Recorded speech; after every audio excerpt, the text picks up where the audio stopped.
Welcome to the Candid Sales Rep Podcast. And I'm Ken Lundin, your host.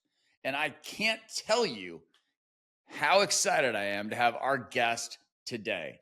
Because Derek Baer is an expert in sales leadership, training, and he's going to share his experiences, not that theoretical junk that you see out on the street.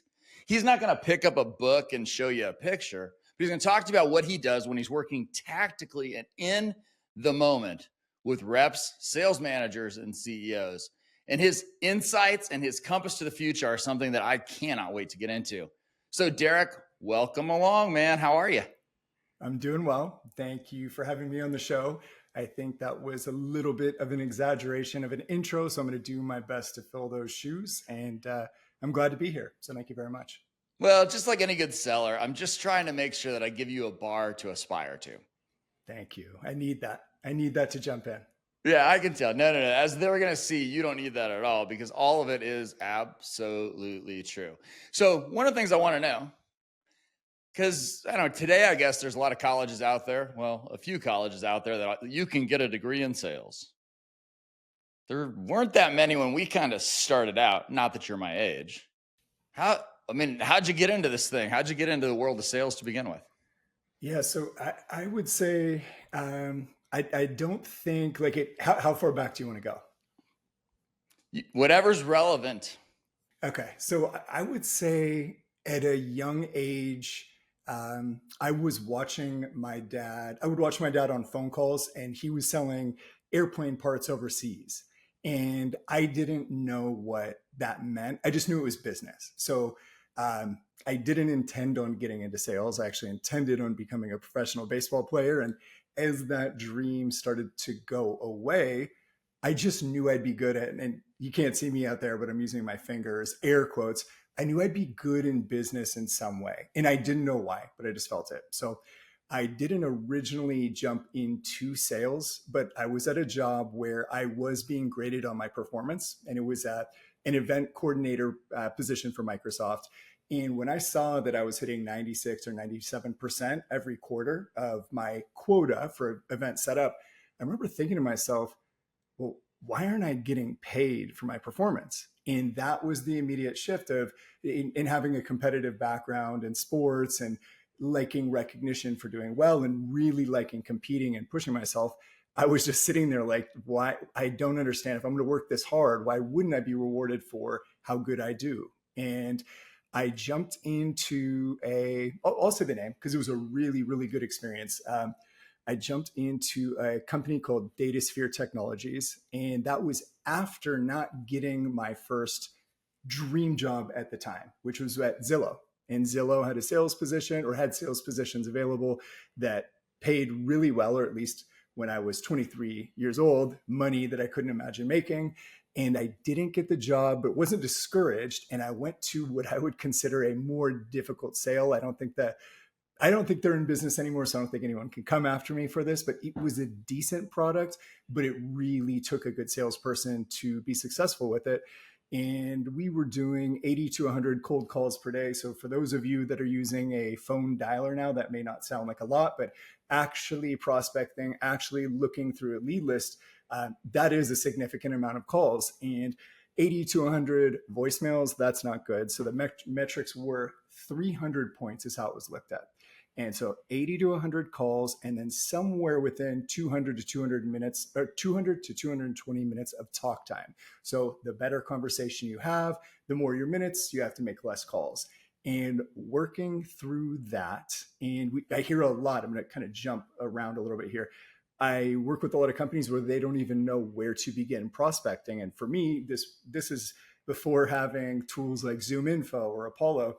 This is going to Google, typing in attorneys in Seattle or attorneys in Bellevue and scrubbing the entire list for phone numbers and calling and getting through gatekeepers to decision makers. That's that first actual sales job that was so damn hard, but taught me so much about selling.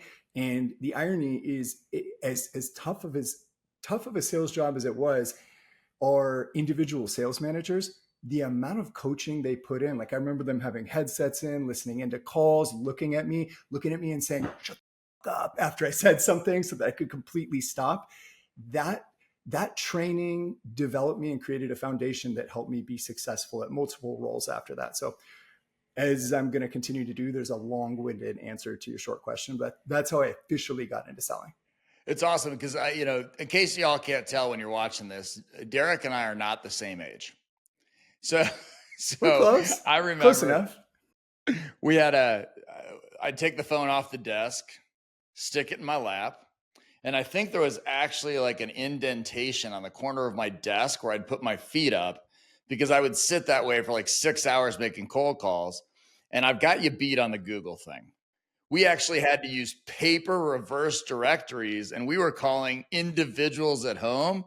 So we'd look for this street in Scottsdale, Arizona, where all the houses were worth money. And then like if Joe, Fred, Janie, and Mary all spoke to each other the next day, they'd be able to say some guy named Ken cold called them. So that has me beat, and that takes a certain level of character. And I guess you only knew what you knew then, but you asked me a question before we jumped on, and now I can't wait for you to ask it. When the time's right, I've got a better answer for you. But the future, the current state of salespeople and the future of salespeople have no idea what it was like, and they have no idea how easy it is for them right now. Yeah, I think it's interesting. So first of all, y'all, that's good sales technique what Derek did there. That's called foreshadowing. You get that from writing as well. But okay, so I'm curious. So we got started in sales. We didn't get our dream job. We had to move around because I think the journey matters. Mm-hmm. But what's the difference between selling when you first got into it and you were Googling, which I can't even say Google because, I was on AOL where I could actually click on a web page and then I could walk away and go make a sandwich and come back and the next page hadn't popped up. Whole nother thing though. Still waiting for it. But what's the difference between then and today for you? What do you think the biggest changes are in sales? For me specifically, or what I see in the what do you think? What do you think in general? If you were to say being in sales today as an industry, this is different. Nothing's different. What's the difference? I would say that I'm going to kind of generalize society with this, but I would say that it still requires the same caliber of, we'll say the same elite caliber to be successful. And there were salespeople then, and there's salespeople now. But what I see now is an easier mask to hide behind. And that mask is going to be with AI. And there's benefits to AI. There's amazing things with AI. But I work with clients that have delayed picking up the phone for their first cold call. It's been like 3 or 4 weeks because they're still setting up their email sequencing. And if you're let's just say it's a smaller company. Let's say you're a business owner and you don't have a background in sales. You can buy that excuse from your salesperson for a while because it sounds like they're really doing something like, oh, I'm setting this up, I'm doing that, I'm building it out so this can just take care of itself. Sure, sounds good. Yep, he's doing all the right things. No, he's not. His job is to sell. None of this really matters. So I think the amount of tools, if used correctly, can be really, really powerful for reflection and for looking back, like call recordings and transcripts. Did I really say that? Did they really say that? Here's what you could have done. You don't necessarily need a coach or a manager on the call with you. So these tools used well are amazing, but similar to the amount of people that just aren't very good at it, I think these tools have become things that get in the way, and tools have become something to leverage that are not being leveraged well at all. That's what I'm seeing. All right. I think this is the second level of what we saw a number of years ago. A number of years ago, we started to see, so the MarTech stack went crazy. So marketing technology, and you saw now there's 8,000 and 8 trillion pieces that you can put in a marketing stack. Sales tech stack started to come behind it. It's expanded, so it's super specialized as well. And what we started to see was sales managers were the first ones to hide behind their computers. Of course. Right. Anything you can hide behind is worth hiding behind unless you're performing. Yeah, the amount of time that you could spend looking at a dashboard. Right. And what do you do with that dashboard, though? Yeah. It's always that next level down. Yeah, absolutely. So tell me this. So as we transition to that, so we have a lot of tools. We have a lot of things to hide behind. I mean, our proprietary research says 50% of sellers don't have the basic skills to be successful in sales. But how much of that is the seller's fault, the company's fault, the manager's fault? Like, I mean, who's to blame almost? I'm going to blame the company because they are the ones employing the manager. And then the manager, I'm going to blame because they're not, we'll take equal shares of blame, but they are not teaching their salespeople the proper techniques to understand selling. I can think of almost every company that I've worked with, the salesperson is well versed in their product. They can present the shit out of it. They know it backwards, frontwards, inside out. But immediately you start to see a couple little issues that this is before you even get to selling. They know their products really, really well. And I was fortunate to have a sales manager that made me go through this exercise.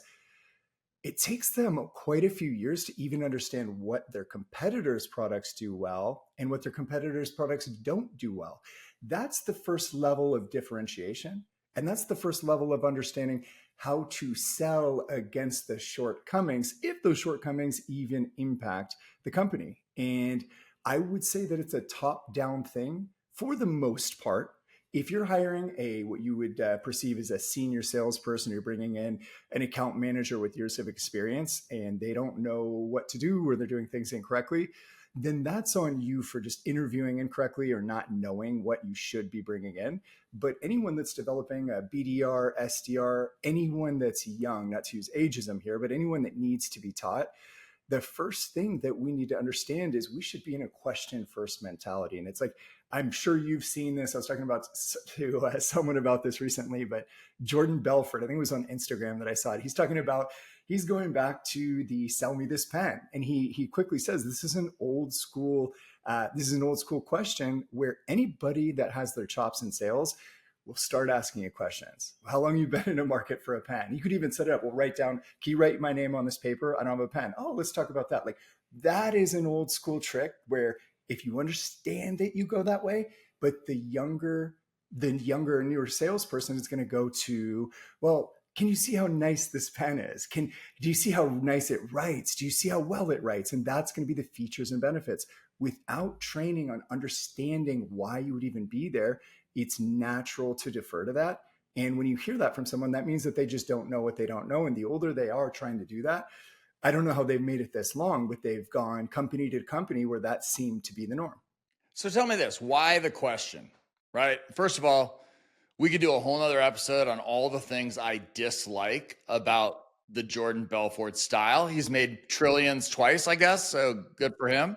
But there is something to be said about the people who know what they're doing. They ask a question. What's the importance of asking the question instead of pitching the thing? It really depends. You could get lucky and pitch someone that was just happened to be in dire need. But when we look at numbers over time, if you were to make 100 pitches to 100 random people, you would be wasting your time going through the presentation instead of understanding if they even want to see the presentation. And if they want to see the presentation, what would a good presentation look like? What would a bad presentation look like? And why would they even have a need for this product or service? And digging deep there. I talk to, I'm sure you hear this too, but so many businesses and so many salespeople that they just don't have enough time. I don't have enough time to learn. I don't have enough time to try this again. I'm running around. You have no idea how busy I am. Well, if we look at what they're doing with their time, most of it is spent traveling to set up lunch and learns or product knowledge meetings. This was today. I was talking to someone and they said, yeah, I called one of our accounts. I love this. I actually love this. And excuse me, he didn't call.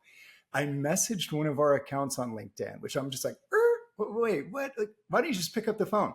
Well, the guy seemed active on LinkedIn. Okay, you're weak. And we don't have to talk about the evaluation, but this guy was like a 36 and his sales DNA was super low. And yes, he does struggle with need for approval. So he didn't want to interrupt this person. And he asked if he could set up a lunch and learn. And he told me that his contact inside said, yeah, sure. What do you want to do the lunch and learn on? And I'm not going to say what kind of product it is, but he says, oh, just on XYZ products. And the prospect responds, we'll say his name is Ken. And he says, Ken, I think we're good on seeing the presentation for XYZ product until you have something new. Just hold off for a while. Now, this salesperson It could have been doesn't, Ken, because that sounds very much like something I might have said. but he doesn't know anything different. But it's not his fault. He hasn't been taught. And this is another issue. Once again, I'm not going to give away what company this is, and I'm going to protect the industry. I asked him, we don't need to get into the evaluation, but low desire, low commitment, low motivation, doesn't enjoy selling. How'd you end up in sales? Well, I was an application engineer, and the next promotion didn't really seem like it was the right way to go. And I like traveling and I like being social. So I just felt like sales was the right path. So he goes with no experience. And this guy was a sales manager before. So for 10 years, I wish you could see the animation on my face. How do you make it for 10 years in this industry and be a sales manager with no background? So I just keep taking off on these tangents, but that's the thing that keeps happening is the presentation first. And for the most part, it's inappropriate. Or if they do show up and watch it, thanks for the free show. I'm not buying from you and you wasted your time, but yet you're complaining about not having enough time to pick up the phone and make a call and see if there's any reason they can talk. Yeah. As a side note, just for those of you watching, you've heard Derek talk about a few different things: low commitment, desire, need for approval. We're both partners with a company named Objective Management Group, who has something called the 21 core selling competencies. And we both totally believe in those, both do those evaluations and audits. And so it gives us a lot of insight into what's happening. So side note done, just to make sure that we brought everybody up to speed with what in the hell you're talking about. Okay, so let's move past this. So let's stop talking about problems. It's super easy to talk about problems. And if we have enough time, we'll talk about the dichotomy between companies saying they can't find sales reps and sales reps saying they can't find a job, because I just know the just amount of angst and emotion that comes through on your face. So we'll foreshadow with that. But okay, so the sales reps haven't been taught. The company hasn't required anything to do it. So let's say that I'm a sales manager or a CEO with a small team or whatever it is. But let's say that I am actually managing some individual contributors. And I've listened to this and I've said, okay, Derek, I believe you. I believe the why you're saying it's so important is important. I believe that what you're telling me from a what perspective makes sense. But how do I do that? How do I even get started if I don't know any better in helping to coach and bring my reps up so they can perform better?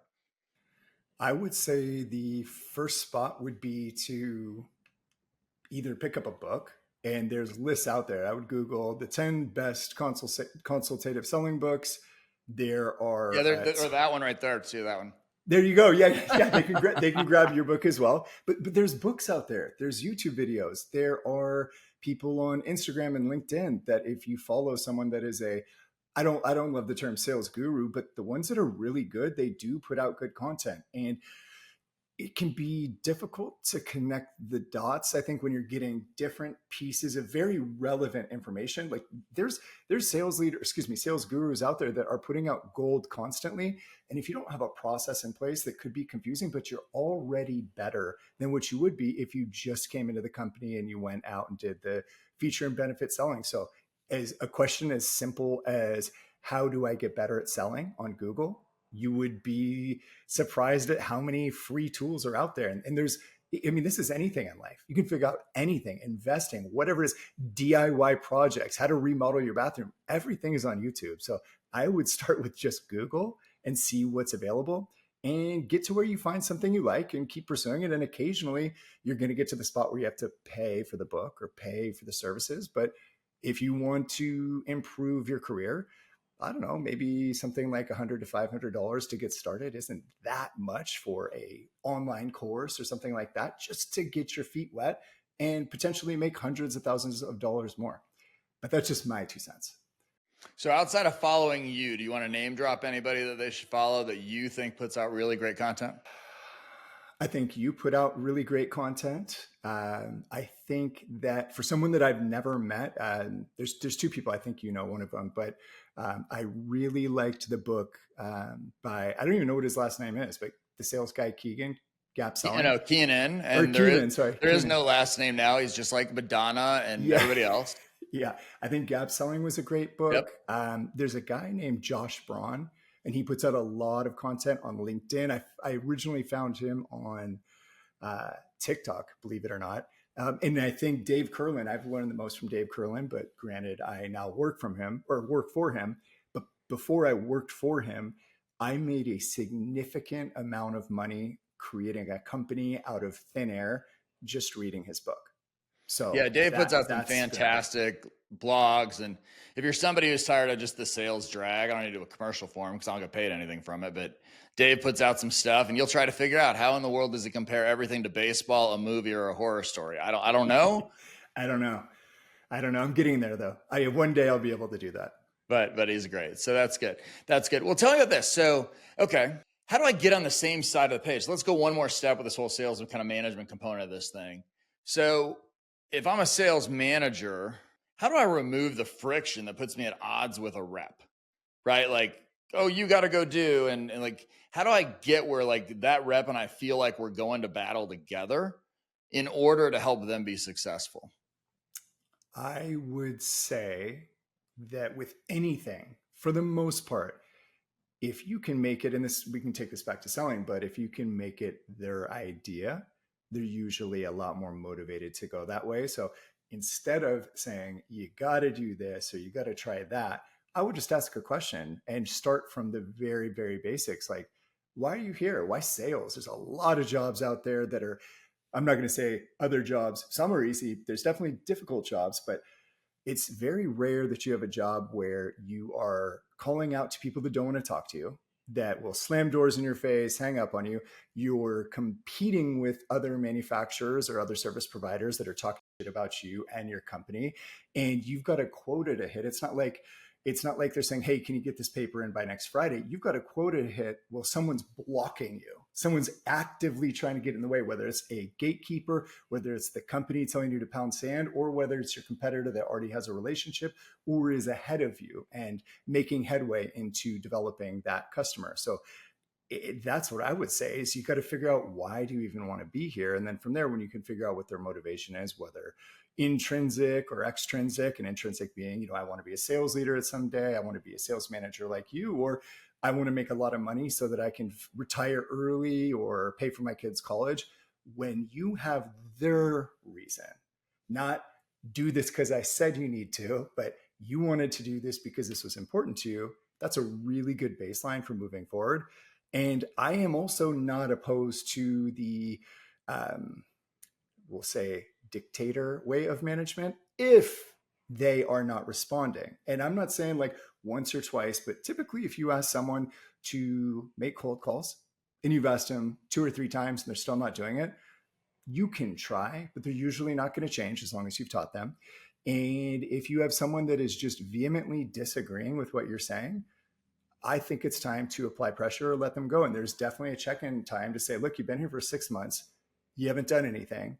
I've been the nice guy. I've offered to help. I've stayed with you after hours because as the manager, it is incumbent upon you to make sure they're successful. But let's say all that stuff isn't working. Well, if your company is doing the right things and actively recruiting and actively hiring, it's probably time to let that person go. And I'll add one more thing, and this is how I'm impacted. This is not for everybody because we all have different motivational styles. I like to win, but I absolutely hate to lose. And I experienced something with this recently, more of a personal story that I'll catch you up on. But it was a situation where someone was really motivating me, like, Derek, you got this. No problem. I have no question you're going to make it here. And about 3 weeks in, they said, I think you should pull out of this. You're not going to make it. And that one thing they said that, I went into hyperdrive and now I'm back on track. But had I not had that takeaway for me, maybe it's because I'm a Gemini, but the takeaway made me double down on what I was going to do. So long-winded answer, but there you go. Maybe that's helpful for at least one sales manager out there. I think you're onto something because I've always said that it's incumbent upon a manager or a leader to understand the goals and the dreams of their people and to show them the path on how the company will help them achieve those dreams. And when that can no longer happen, it's totally cool if they split ways. Yeah, absolutely. So I think you're into it. So you talked about motivation. We talked a little bit about this idea of the 21 core selling competencies. And I think I'd be remiss if we didn't just talk about why we think that's so important, why you think it's so important. I can already put that on you because I know it's true. But talk to me a little bit about the importance of kind of identifying, developing specific competencies and how having kind of that core base that you look at has allowed you to help reps develop? When we look at the 21 sales core competencies, we're going to break it down into the three pieces, which is one is going to be will to sell, which is going to be just think about that like grit.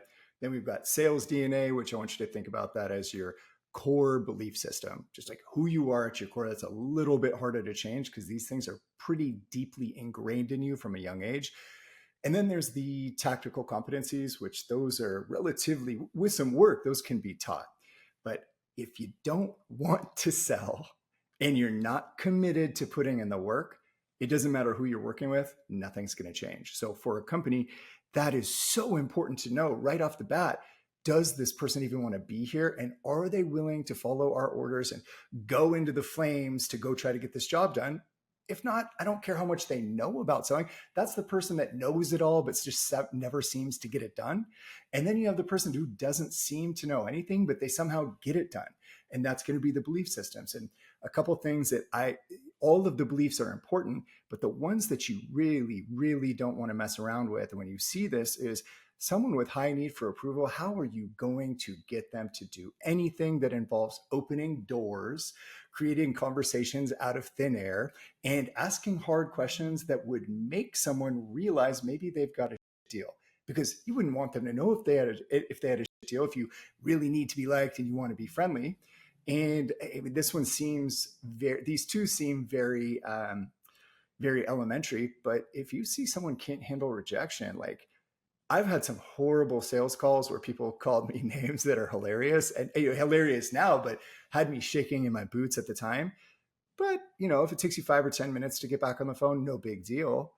If it takes you if it takes you 5 or 10 days to get back on the phone, you're going to struggle. And then comfort discussing money. Like these are very simple things, but we interview a salesperson, we take an applications engineer and think they're going to be great in sales because they're charismatic, and they get out there and they flounder because they don't have those things. And then the skills, like just the skills and the tactics.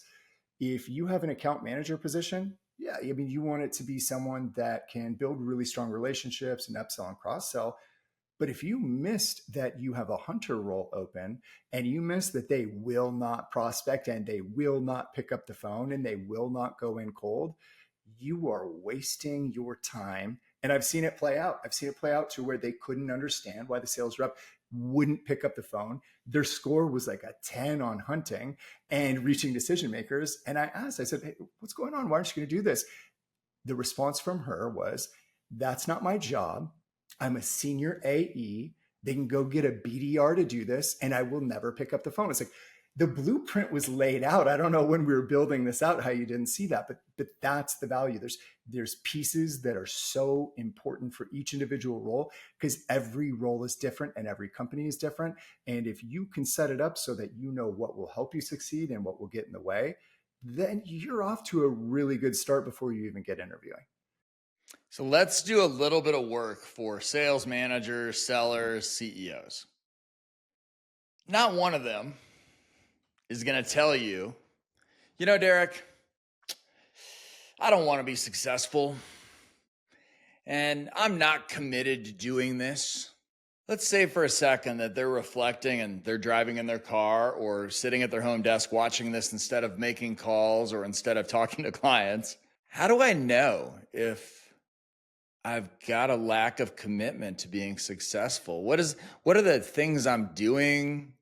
What am I saying to myself? I mean, how do I identify it myself so that I can start to is that who I really am? Like, how do I do that?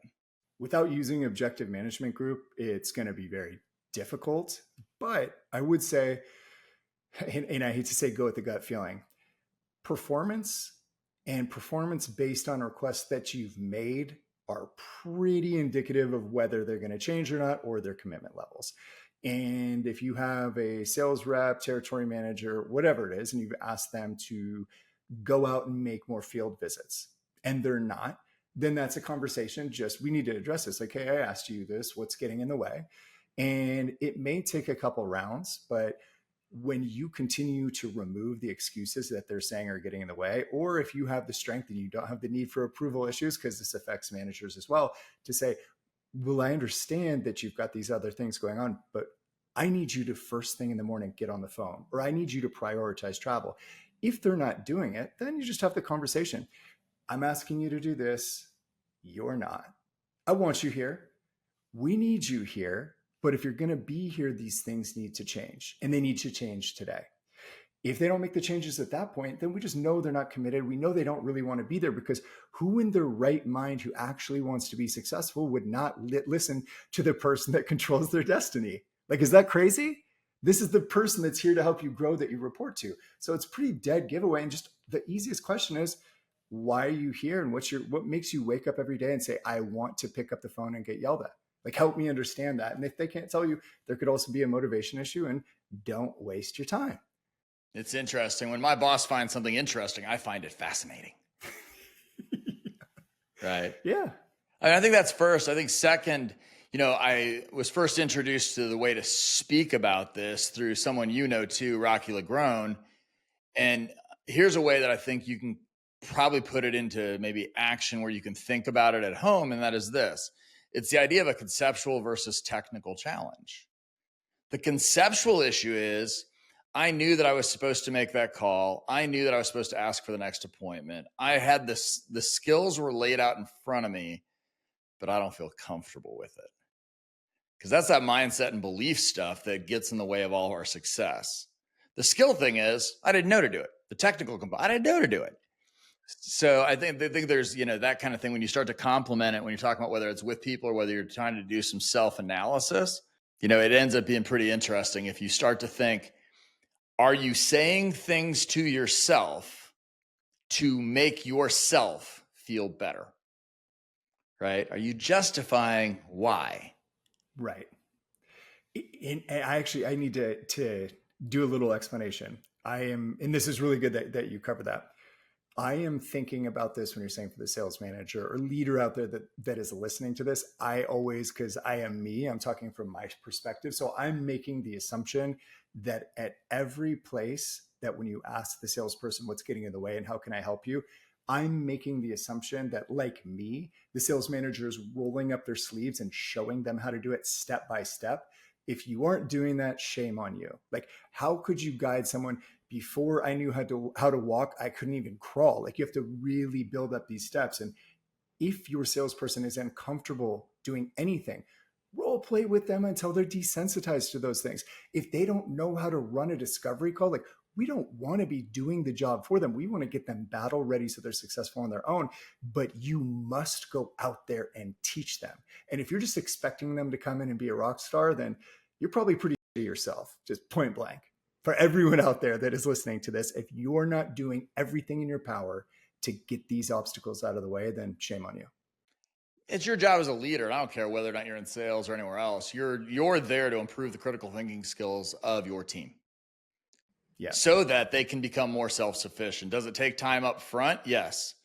But would you rather have that than the 6 hours that they end up in your office every single week for the next 15 years? Right. And we know this, and this is another piece I'm leaving out. We're in an egotistical industry. Do not think you're so good that you don't need help. Do not be shy to raise your hand and say, I don't know, because odds are most of you don't know what to do. You don't know how to teach. You don't know how to do these things. Ask for help, or else you are going to be setting yourself up for failure. And it is okay to bring in a professional. It is most likely not your fault that you were trained on your specific company and your specific product and services. It doesn't surprise me that you weren't taught to sell. Most weren't. So reach out, grab a book, listen to a podcast, whatever it is, but get help and put your pride to the side. And being here means that they're already doing some of that work. So that's fantastic. All right, one more subject that I have to hit with you because I would absolutely be kicking myself if I didn't. Mm-hmm. And that was this idea of accountability. Yeah. I think it's just it hurts sometimes to say. So, yeah. Talk to me about how accountability in sales, from the ground up, from the seller through to the leadership to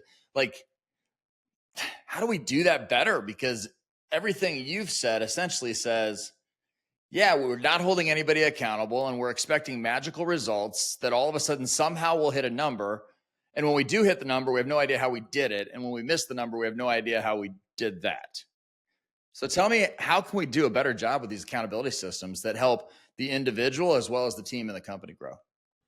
Well, from the accountability perspective, I never want to tell anyone, or I don't want my message to come off as you're going to be a micromanager. I think that I hold people accountable while being warm and while being kind and while being friendly and empathetic to the situation with good reason for a certain timeline.